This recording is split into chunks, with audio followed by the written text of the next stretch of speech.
छोटी सी पुरानी मुरली है 28/8/62 की।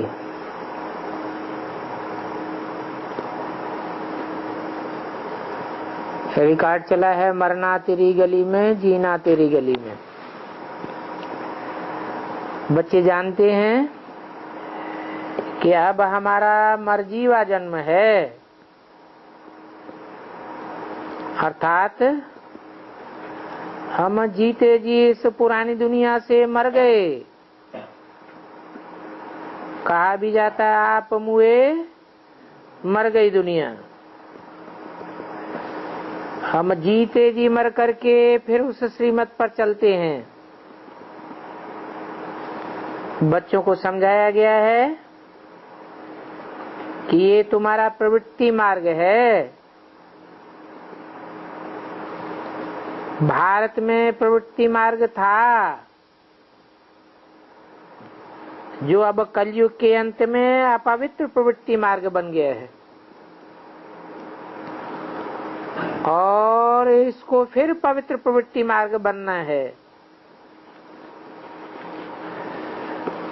बनाने वाला है बेहद का परमपिता परमात्मा।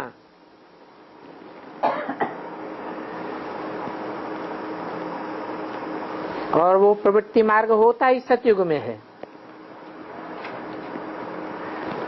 सतयुग स्थापन करने वाला भी सत्य बाप है। तो बाप बच्चों को समझाते हैं कि अपवित्र से पवित्र और पतित से पावन बनना है। ये कलयुगी दुनिया है पतित और नई सतयुगी दुनिया है पावन। प्रवृत्ति मार्ग में मेल और फीमेल दोनों को पवित्र बनना है।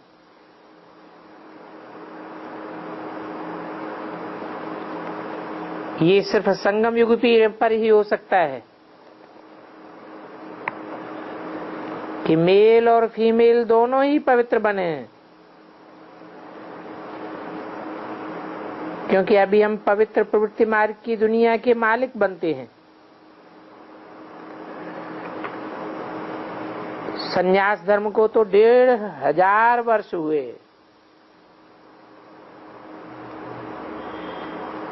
वे कोई इसलिए नहीं आते हैं कि अपवित्र प्रवृत्ति मार्ग को पवित्र प्रवृत्ति मार्ग बनावें। वो तो मार्ग है ही निवृत्ति मार्ग वालों का। वो सिर्फ प्रवृत्ति मार्ग का रिनाउंस करते हैं, लेकिन स्वयं निवृत्ति मार्ग के हैं। और हमको तो प्रवृत्ति मार्ग का रिनाउंस नहीं करना है, हमको तो जीते जी मरजीवा बनना है। बाकी रचना जो रची है उसकी संभाल तो जरूर करनी है। अपवित्र प्रवृत्ति मार्ग में रहते हुए फिर प्रवृत्ति मार्ग को ही पवित्र बनाना है। और इस बात में ही झगड़ा चलता है। जब हम अपवित्र प्रवृत्ति मार्ग को पवित्र बनाते हैं, झगड़ा जरूर दो के बीच में होता है।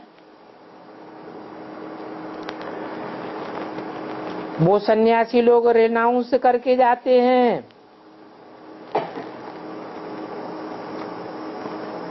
फिर गवर्नमेंट क्या कर सकती है? और स्त्री भी भिख नहीं मांग सकती, और भारत की स्त्री न दूसरी शादी कर सकती है। ऐसे बहुत सन्यासी निकले हैं, उनमें भी बहुत से जवान सन्यासी भी निकल पड़े और शंकराचार्य जैसे छोटे बच्चे भी सन्यास कर लेते हैं। तो वो छोटेपन के संस्कार होंगे पूर्व जन्म के, तो कहेंगे कि छोटेपन से ही उन्होंने संन्यास ले लिया। अब हम बच्चों को तो ये संन्यास धर्म के संस्कार नहीं डाले जाते हैं। यहाँ तो समझाया जाता है कि गृहस्थ व्यवहार में रहना है, जैसे राजा जनक मिसल, और ये तुम्हारा अंतिम जन्म है। अगर अपवित्र प्रवृत्ति मार्ग को पवित्र बनाना है तो उसके लिए संगम जरूर चाहिए, क्योंकि कलयुग के अंत में होता है अपवित्र प्रवृत्ति मार्ग संपूर्ण, और संपूर्ण अपवित्र प्रवृत्ति मार्ग को संपूर्ण प्रवृत्ति मार्ग संगम पर ही बनाया जा सकता है। अपवित्र सृष्टि को ही बदलना है। नरक को अपवित्र कहेंगे और स्वर्ग को पवित्र कहा जाता है। ये हेल की दुनिया है, वो हेवन है। बाकी सूक्ष्म वतन में तो स्वर्ग नरक की बात ही नहीं है, ये स्थूल वतन की ही बात है। ये स्वर्ग और नरक यहाँ स्थूल वतन में होता है, और हिस्ट्री भी ऐसे ही बताती है। जब नई सृष्टि थी तो पवित्र देवताओं का राज्य था। 2862 की वाणी का दूसरा पेज। तो जरूर पति दुनिया में आकर के वो पवित्र दुनिया स्थापन की होगी, ऐसे नहीं वो पवित्र दुनिया में आकर के पवित्र दुनिया स्थापन करेंगे, नहीं। क्रिश्चियन धर्म यदि पहले से ही हो तो फिर क्राइस्ट आकर के क्रिश्चियन धर्म थोड़े ही स्थापन करेगा।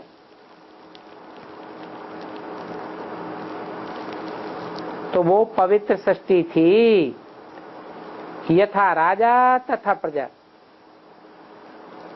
तो जरूर पहले कोई ने स्थापना की होगी जो फिर वृद्धि को पाते रहते हैं। किसने स्थापना की होगी? स्थापना करने वाला जरूर एवर प्योर चाहिए।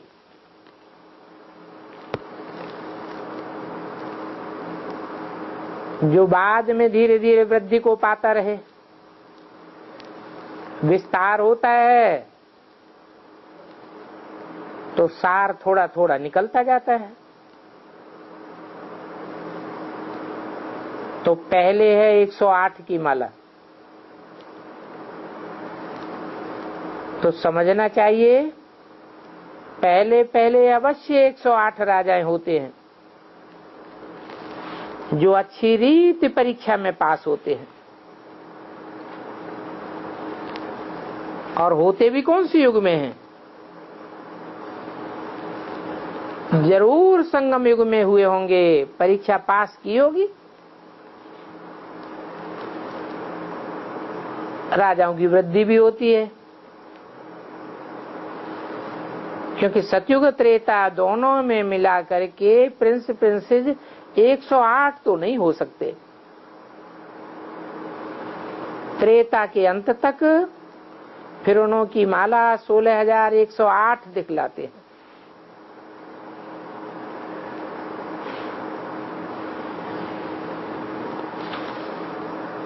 फिर प्रजा भी वृद्धि को पाती है। राज परिवार वृद्धि को पावेगा तो प्रजा भी वृद्धि को पावेगी। तो ये भी समझना चाहिए कि 8 अथवा 108 बनने वाले जरूर कोई बहुत तीखी आत्माएं होंगी।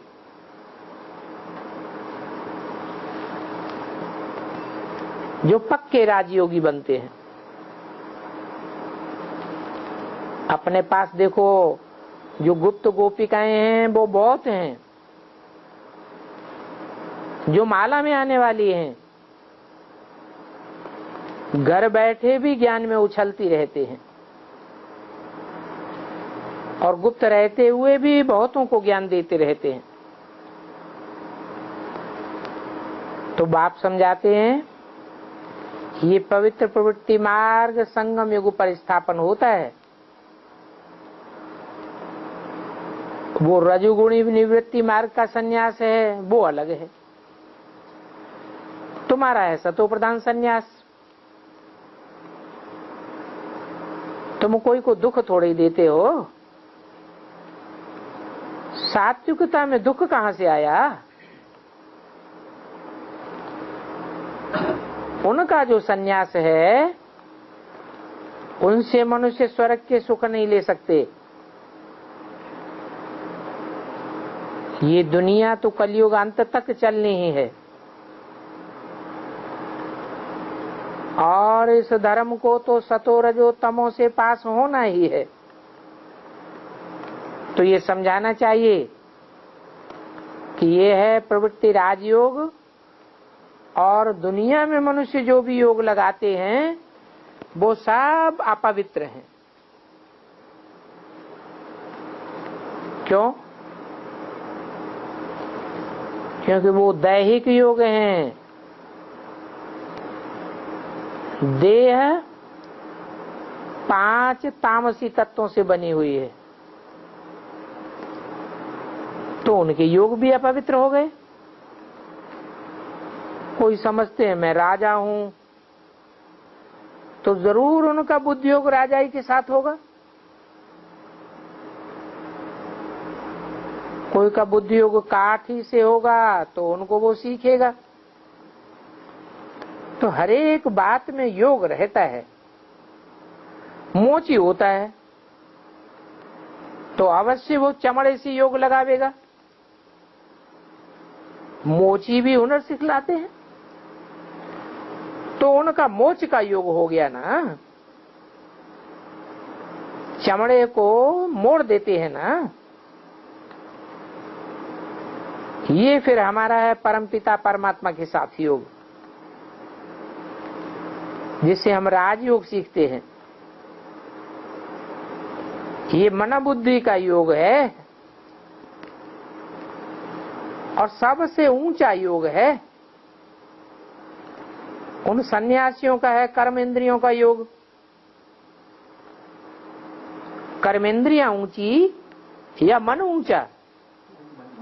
मन को कहेंगे ऊंचा। 11 इंद्रियां हैं, उन 11 इंद्रियों में मुख्य है मन। और फिर साथ में उस्ताद की समझानी भी चाहिए। तुम्हारा उस्ताद है परमपिता परमात्मा, जो बुद्धि योग लगाने का है उस्ताद ही सिखाते हैं। और परमपिता परमात्मा से सीखने से तुम जरूर स्वर्ग में जावेंगे। उस्ताद से सीखते हैं तो उस्ताद की कमाई को भी याद करते हैं। फिर जो सीखने वाले हैं वो भी तीखे चले जाते हैं। सभी का उस्ताद से योग होता है और हमारा योग है उस उस्ताद से जिसको गाइड, बाप, टीचर, सदगुरु कहते हैं। जानते हैं कि वो बाबा अथवा साजन हमको लेने आया हुआ है। हमारी कर्मेंद्रियों को नहीं ले जावेगा, इंद्रियों को नहीं ले जावेगा, हमारी मन बुद्धि रूपी आत्मा को ले जाने वाला है। हम उनके बंदे हैं, हम हैं ही मन बुद्धि रूपी आत्मा। ले जाने वाले बाप को टीचर और सदगुरु के रूप में हम जानते हैं, वो हमको शिक्षा देते हैं। माया पर जीत पाने की शिक्षा देते हैं। माया हमारे मन को बहला लेती है, बाप हमको छुड़ाते हैं माया से। उन्होंने फिर दिखाया है, कृष्ण अर्जुन का उस्ताद था। अब कृष्ण तो देहधारी,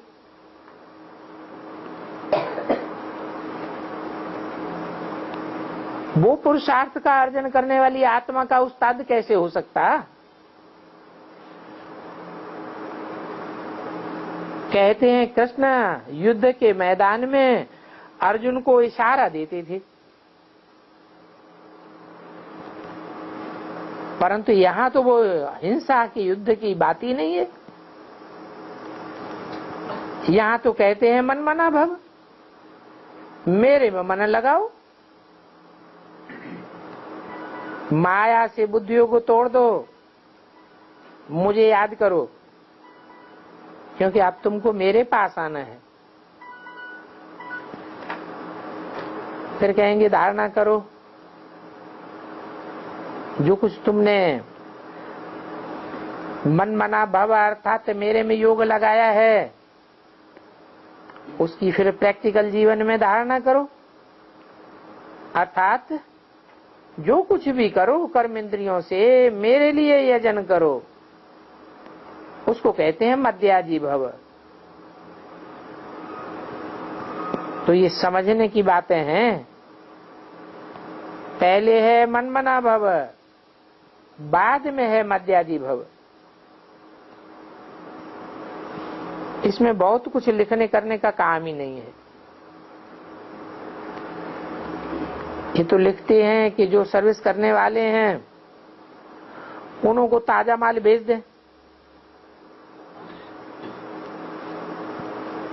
गरम रोटी चाहिए तो तवा भी गरम चाहिए, गरम तवे से ताजी ताजी निकली हुई रोटी माउथ तक पहुंचे।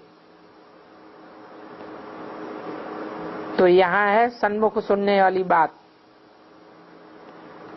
अव्वल नंबर है सन्मुख सुनना, द्वितीय नंबर है टैप रिकॉर्ड से सुनना, और तीसरा नंबर है मुरली कोई पढ़ करके सुनावे तब हम सुने, अथवा हम खुद पढ़ें तब धारण करें। तो मुरली पढ़ना हो जाता है थर्ड क्लास, सुनना सुनाना थर्ड क्लास है, टैप रिकॉर्ड ज्यों का त्यों सुनाता है इसलिए सेकंड क्लास है, और सन्मुख जो कुछ सुनते हैं हम बाबा के वो हुआ फर्स्ट क्लास। तो बाबा तुमको ताजा माल देते हैं, वो ताजा माल टैप में भरने से भी अच्छा लगता है। समझते हैं शिव बाबा ने आकर के ब्रह्मा मुख द्वारा सुनाया, हमको ताजा माल भेज दिया। अभी बाबा कहते हैं जैसे कर्म मैं करूंगा वैसे कर्म मुझे देख कर मेरे बच्चे भी करते रहें।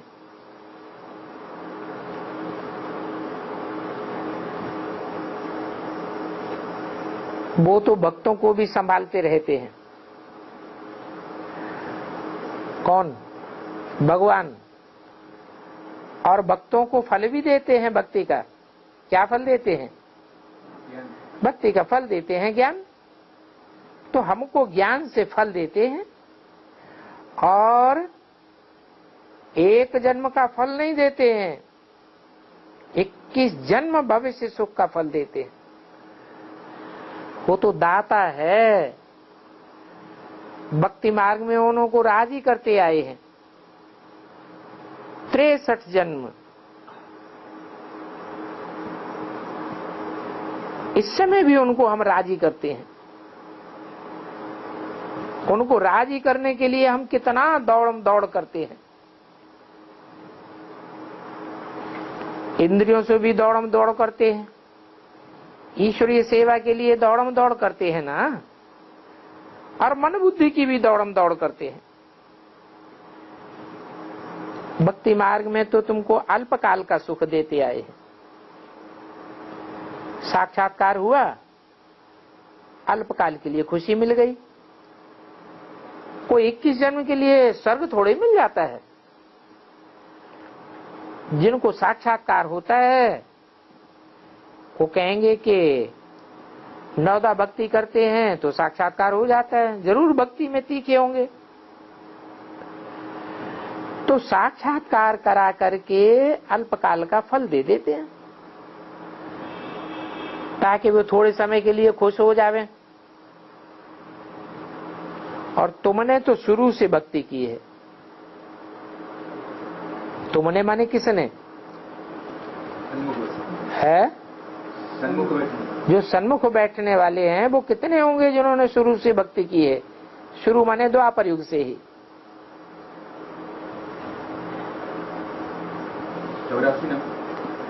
84 लाख ने 84 जन्म लेने वाले कितने हैं?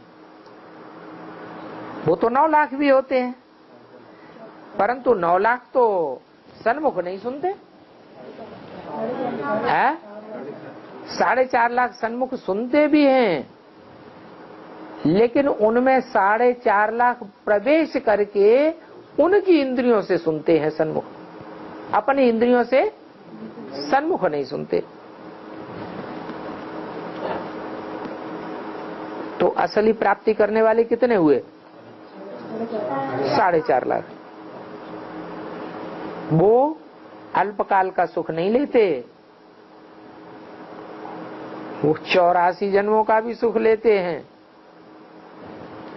ये देवी देवता सनातन धर्म सदाकाल का सुख देने वाला है, परंतु नंबरवार 21 जन्म का तो पूरा फल देते हैं।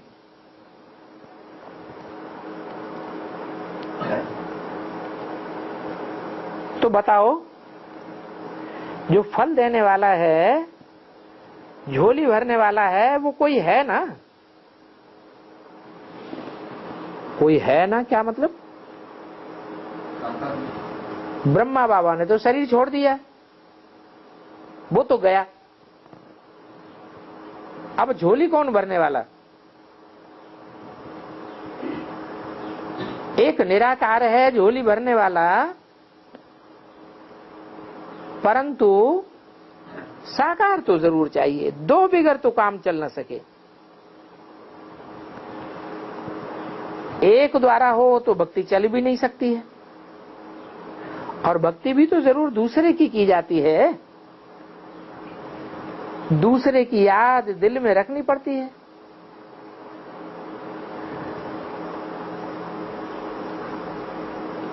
बल कोई अपन को ऊंचा समझे तो भी भक्ति करेगा तो दूसरे से मिलने के लिए करेगा। अच्छा, ये मुरली तो अधूरी है।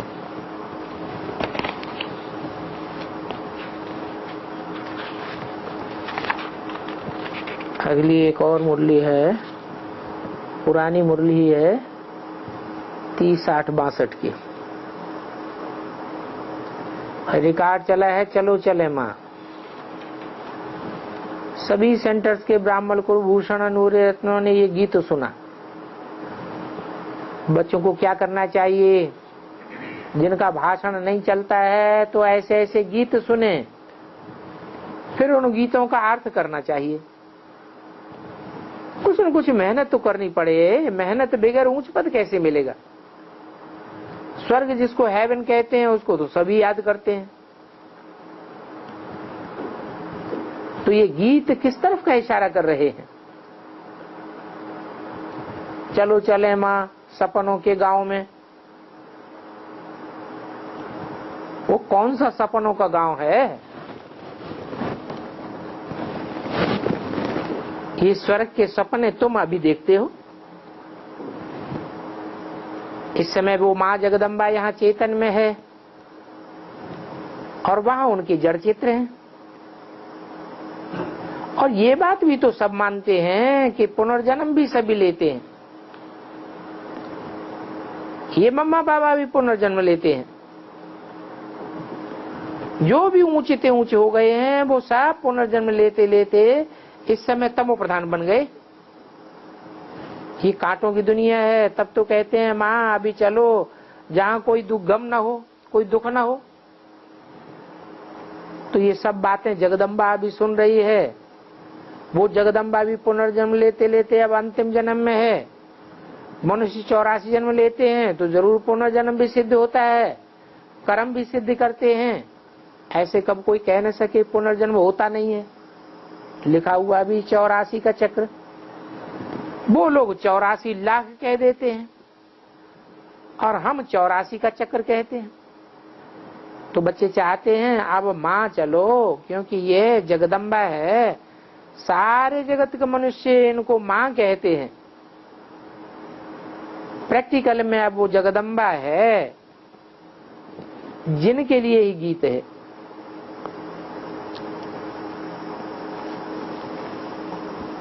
जगदम्बा के लिए गीत है, ब्रह्मा के लिए गीत नहीं है। ब्रह्मा जीते जी स्वर्ग में नहीं जाता, जाता है नहीं जाता। तो ब्रह्मा के लिए ये गीत नहीं है। वही ब्रह्मा की सोल जिसके लिए मुरली में बोला है, ये ब्रह्मा ही तुम्हारी जगदम्बा है, परंतु शरीर के साथ नहीं। शरीर छोड़ने के बाद यही ब्रह्मा की सोल कोई माता के चोले में प्रवेश करती है, तब उनकी पूजा होती है, मंदिर बनते हैं, मूर्तियां बनती हैं। तो कल पहले भी ऐसे ही गीत होंगे और जगदम्बा भी हाजिर होगी, हाजिर होगी और गीत गावेंगे। कौन सी जगदम्बा? ब्रह्मा कुमारियां क्या समझेंगी कि ओम राधे जगदम्बा, परंतु वो तो शरीर छोड़ गई, हाजिर कहां से होगी? जो उसके सामने बच्चे कहें चलो चले मां सपनों के गांव में, जहां कोई गम न हो, तो जरूर जगदम्बा हाजिर होगी और उसके लिए गीत गाए होंगे। बुद्धि भी कहती है बरोबर मम्मा है तो बाबा भी है, जगदम्बा और जगत पिता। कभी भी तुम ब्रह्मा और सरस्वती को इकट्ठा चित्र नहीं देखेंगे। क्या कहा?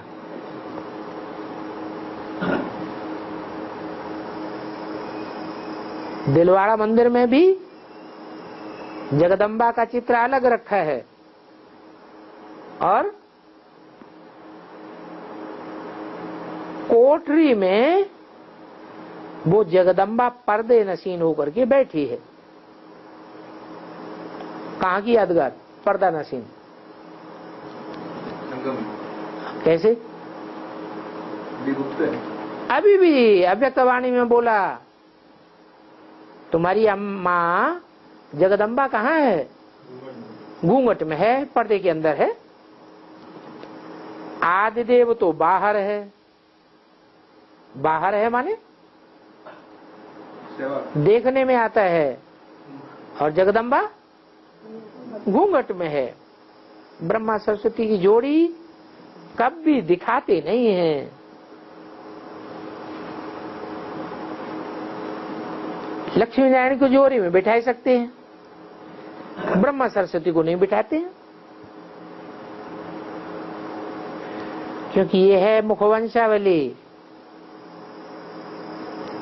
ये बेटी है ब्रह्मा की। तो उनको बाजू में कैसे बिठावेंगे? बाजू में तो पत्नी को बिठाया जाता है, और जगदम्बा को बाजू में बिठावे फिर तो सबको बिठाना पड़े। अभी वो जगदम्बा और जगत पिता बच्चों को ज्ञान दे रहे हैं।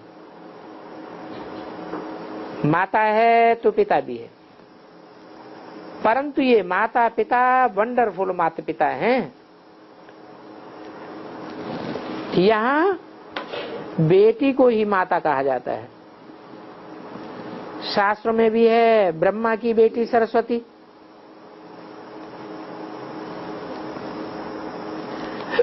तो बच्चे कहते हैं फूलों के गांव में ले चलो,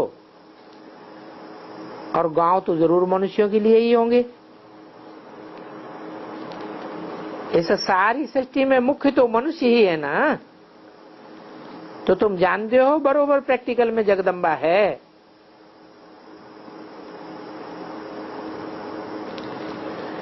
बच्चे कहते हैं माँ सपनों के गांव में ले चलो, तो तुम सब वहां चलने के लिए ही पुरुषार्थ कर रहे हो जहां इस दुनिया में कोई गम नहीं होगा। जगदम्बा सरस्वती और ब्राह्मण बैठे परमपिता परमात्मा से ज्ञान सुनते हैं, शूद्र तो नहीं सुनेंगे। क्या कहा है? माना वो तथाकथित ब्रह्मा कुमार कुमारी क्या शूद्र हैं? हैं? जो सन्मुख बैठ करके परमपिता परमात्मा से ज्ञान नहीं सुनते हैं? अधूरा ब्राह्मण है, माना शूद्र नहीं है। आप कहते अधूरा ब्राह्मण और बाप कहते हैं? जो सन्मुख बैठ सुनते हैं वो हैं जगदम्बा सरस्वती ब्राह्मण, जो परमपिता परमात्मा से ज्ञान सुनते हैं। शूद्र नहीं सुनते हैं। शूद्र भगवान बाप को पहचानते ही नहीं। बाबा कहते हैं मैं अपने बच्चों के आगे प्रत्यक्ष होता हूँ। क्या? किसके आगे प्रत्यक्ष होता हूँ?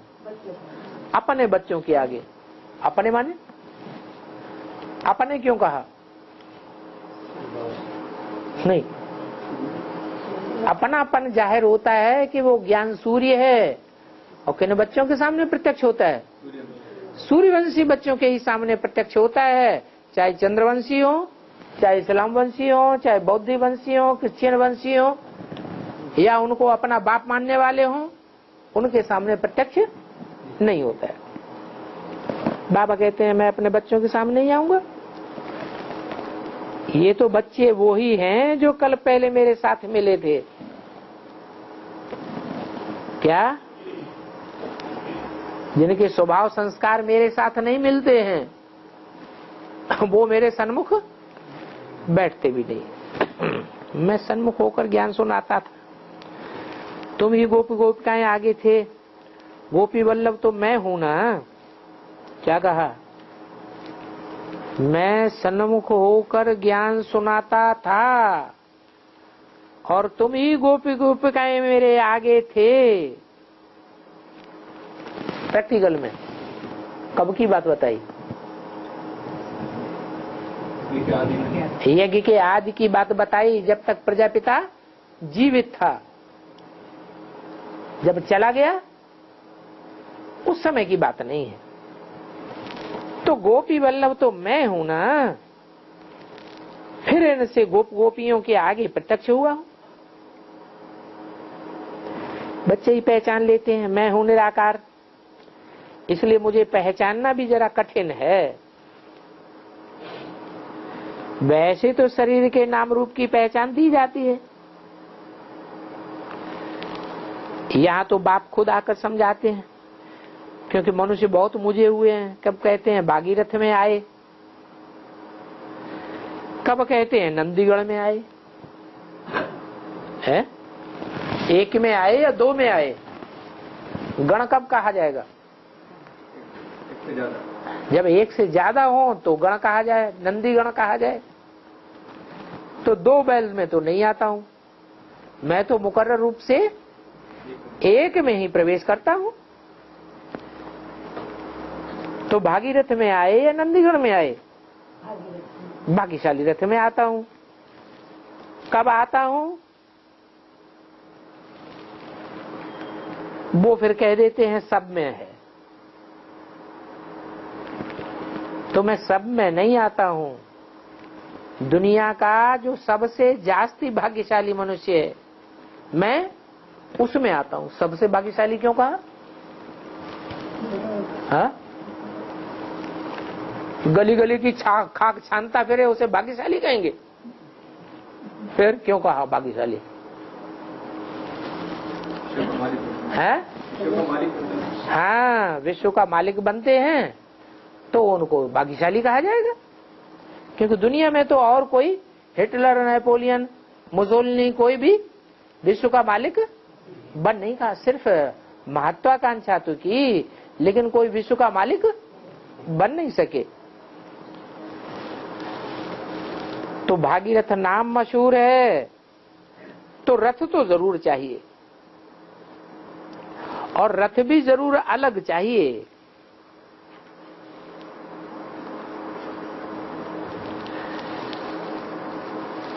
इस रथ को ही अश्व भी कहते हैं।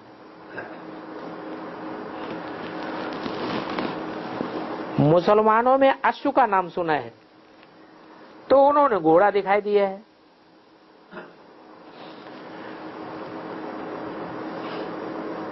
मुसलमानों ने अश्व लिया है, और हिंदुओं में क्या गाया हुआ है? रथ गाया हुआ है। ऐसा अंतर क्यों है? हैं? मुसलमानों में अश्व गाया हुआ है। अश्व किसकी यादगार है? ये मन रूपी घोड़े की यादगार है। हुसैन है हमारा बाबा, वो हुसैन हसीन दुनिया स्थापन करते हैं और इस अश्व में आते हैं। इस अश्व में माने कौन है अश्व? इस अश्व में आते हैं। किसकी तरफ इशारा किया? ब्रह्मा की तरफ इशारा किया। तो ब्रह्मा को बैल कहो, घोड़ा कहो, बात एक ही हो गई। और वही घोड़ा शरीर छोड़ने के बाद फिर किस में प्रवेश करता है? प्रजापिता में प्रवेश करता है। तो मुसलमान घोड़े को उठा लेते हैं और हिंदू रथ को उठाते हैं, क्योंकि रथ तब कहा जाता है जब 10 इंद्रियां मौजूद हों। इंद्रियों के आधार पर, पूरे शरीर के आधार पर रथ कहा जाता है।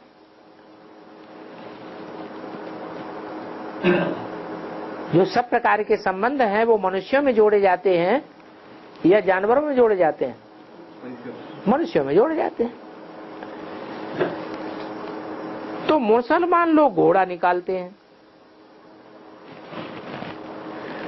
समझते हैं हुसैन ने सवारी की थी। किसके ऊपर है? नहीं, हुसैन कौन हुआ? मुसलमान निराकार को मानते हैं या साकार को मानते हैं? निराकार को मानते हैं। तो वो समझते हैं अल्लाह मियां निराकार ने अश्व के ऊपर सवारी की थी। वो कहाँ की बात बोलते हैं?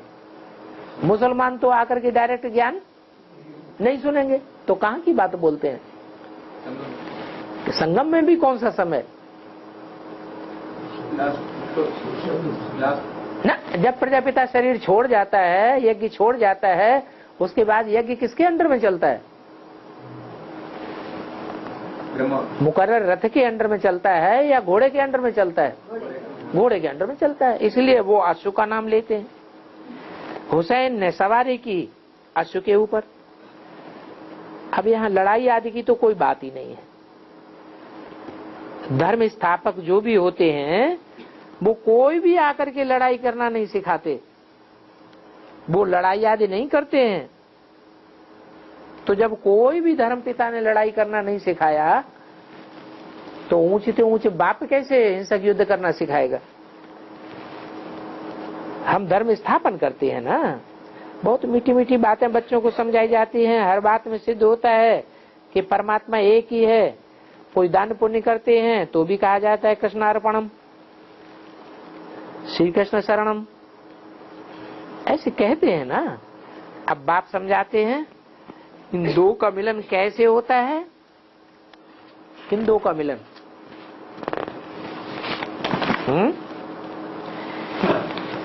एक तो है भी कृष्ण, प्रिंस है, फिर दूसरा है निराकार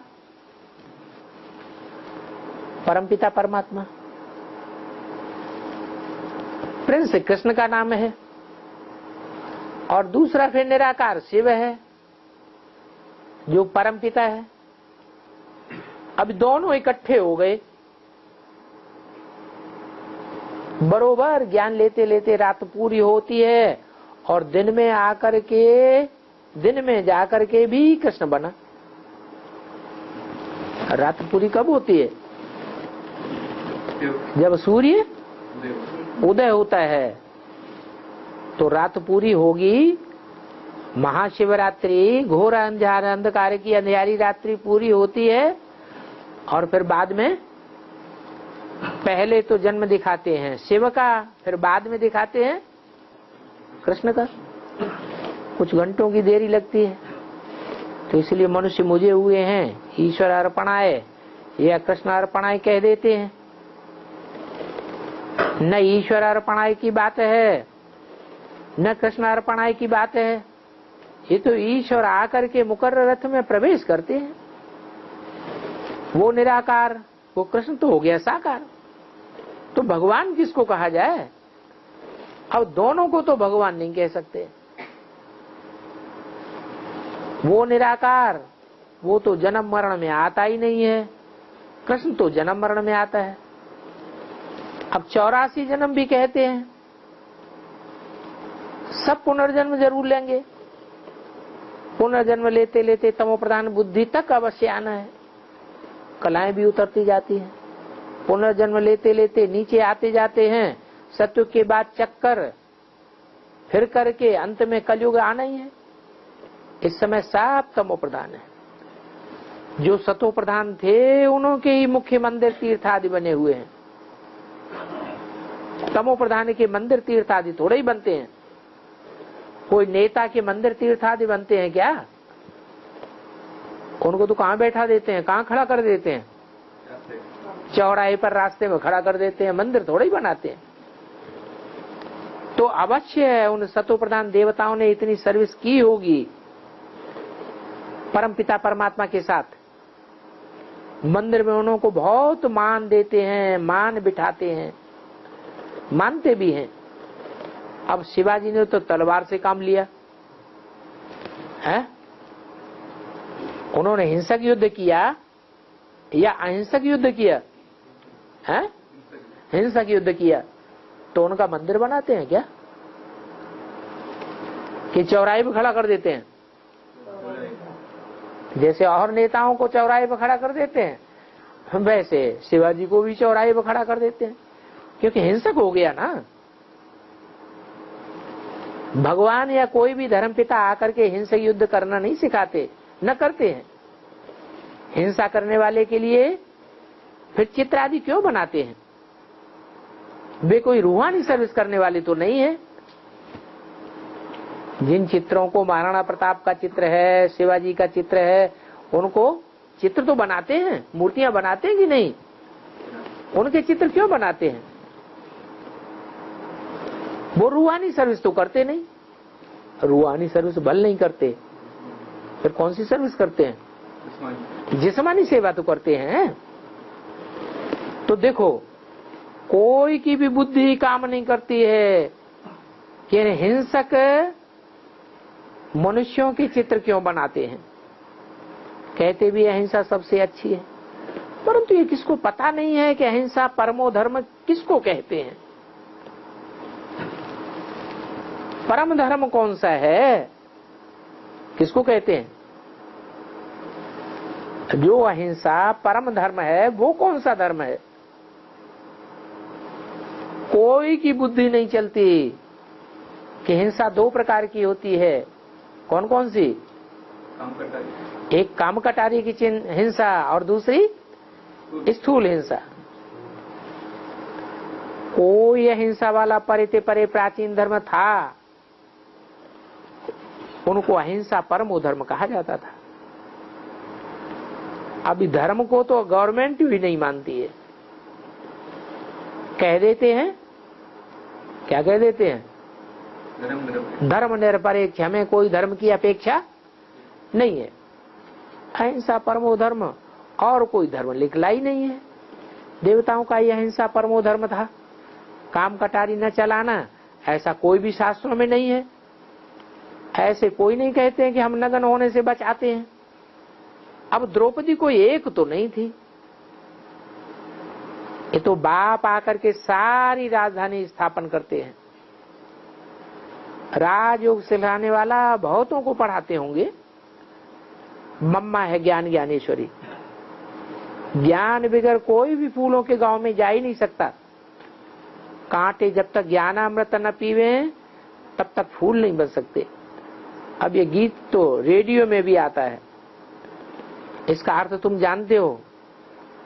जगदम्बा की जीवन कहानी कितनी वंडरफुल है। जगदम्बा संगम की ठहरी, न सतयुग की है न त्रेता की है, फिर भी उनकी देखो महिमा इतनी है। और सतयुग आदि में है लक्ष्मी नारायण, वहां तो जगदम्बा हो नहीं सकती। लक्ष्मी को जगदम्बा कहा भी नहीं जाता, वो तो लक्ष्मी नारायण है तो राजा रानी है। कौनों को अपना प्रिंस होगा, किनको? लक्ष्मी नारायण को अपना प्रिंस होगा। तो सिद्ध होता है जगदम्बा जगत पिता रचने वाले रचयिता हैं और वो लक्ष्मी नारायण है पालना करने वाले। ऐसी ऐसी बातें बड़ी युक्ति से क्लियर करके समझानी है।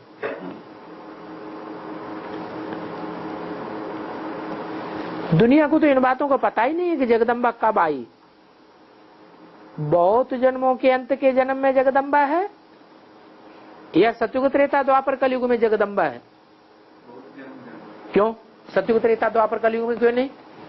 सारी जगत सारे धर्मों में होता। सारा जगत माना सारे धर्म 500-700 करोड़ की दुनिया सतयुग त्रेता द्वापर कलयुग में होती ही नहीं है। तो बहुत जन्मों के अंत में जगदम्बा है। ब्रह्मा के लिए भी गाया जाता है। हम जानते हैं बरोबर ये जगदम्बा अपने 84 जन्म भोग अब अंतिम जन्म में है। ब्रह्मा की मुखवंशावली बनी है, इनका नाम रखा है जगदम्बा।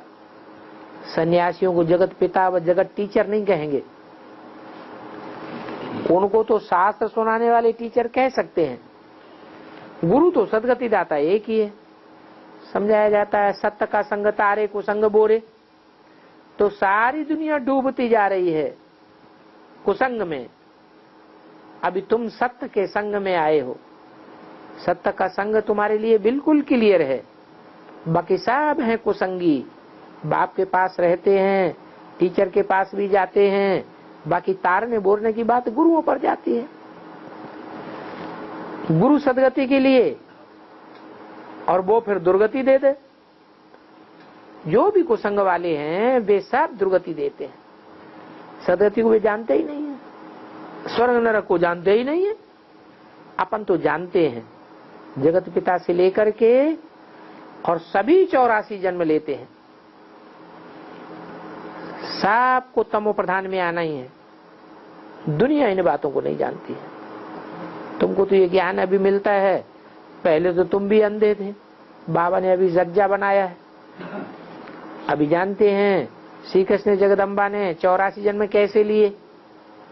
धर्म स्थापन करने वाले तो बाद में आते हैं, तो उनके जरूर कम जन्म होंगे, अथवा पिछाड़ी में जो झाड़ में छोटी छोटी टारियां निकलती हैं उनके जन्म जरूर अवश्य कम होंगे। ये भी अपन जानते हैं कि ऐसे क्यों कहा जाता है कि लेफ्ट फॉर हेवन, जरूर वहां सुख होगा।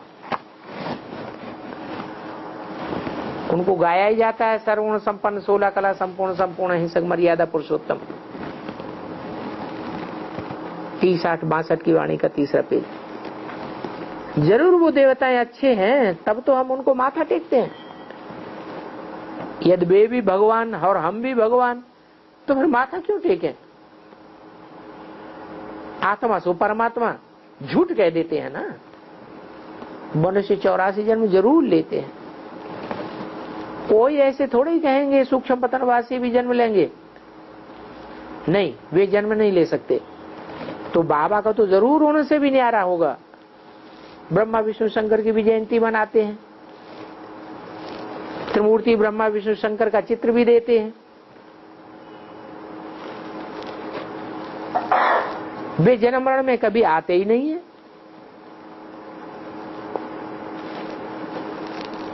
कौन?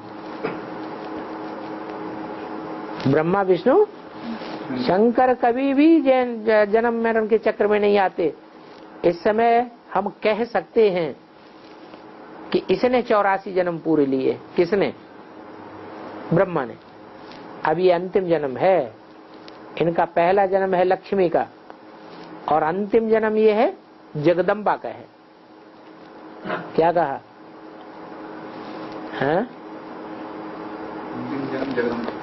पहला जन्म है लक्ष्मी का और अंतिम जन्म है जगदम्बा का। लक्ष्मी नारायण का मंदिर अलग है,